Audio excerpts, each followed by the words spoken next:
ये बताइए कि वित्त मंत्री ने कांग्रेस की आलोचनाओं और मोदी सरकार के दौरान पीएसयू की नीतियों पर क्या-क्या लिखा है?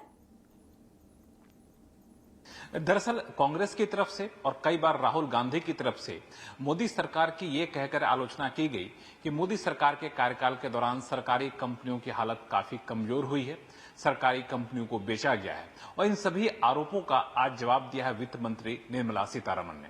एक्स पोस्ट पर एक लंबी डिटेल देते हुए उन्होंने इन सारे आरोपों को बेबुनियाद करार दिया है, झूठा करार दिया है। और इसके लिए निर्मला सीतारमण वित्त मंत्री ने कई सारे तथ्य पेश किए। उन्होंने कहा कि यूपीए की सरकार में दरअसल सरकारी कंपनियों की हालत काफी ज्यादा खराब हो गई थी, लेकिन मोदी की सरकार में सरकार की रणनीति की वजह से इन कंपनियों की हालत काफी ज्यादा मजबूत हुई है।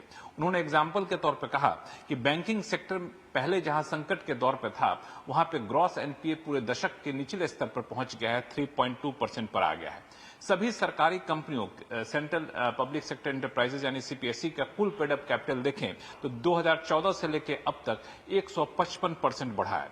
कुल ग्रॉस रेवेन्यू में 84% से ज्यादा की बढ़ोतरी हुई है।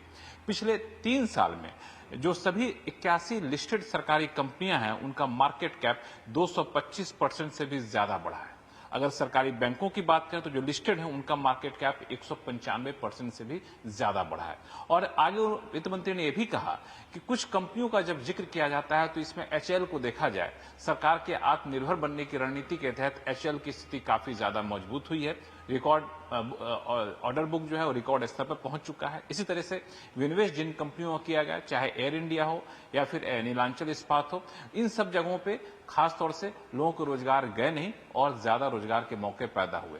कंपनियां कमजोर नहीं हुई बल्कि विनिवेश के बाद कंपनियां और मजबूत हुई हैं। तो एक तरीके से इन सारे तर्क के सहारे वित्त मंत्री निर्मला सीतारमण ने ये बताने की कोशिश की है कि सरकारी कंपनियों को लेकर मोदी सरकार की आलोचनाएं बिल्कुल बेबुनियाद है और दरअसल मोदी सरकार के कार्यकाल में सरकारी कंपनियां ज्यादा बेहतर हुई हैं।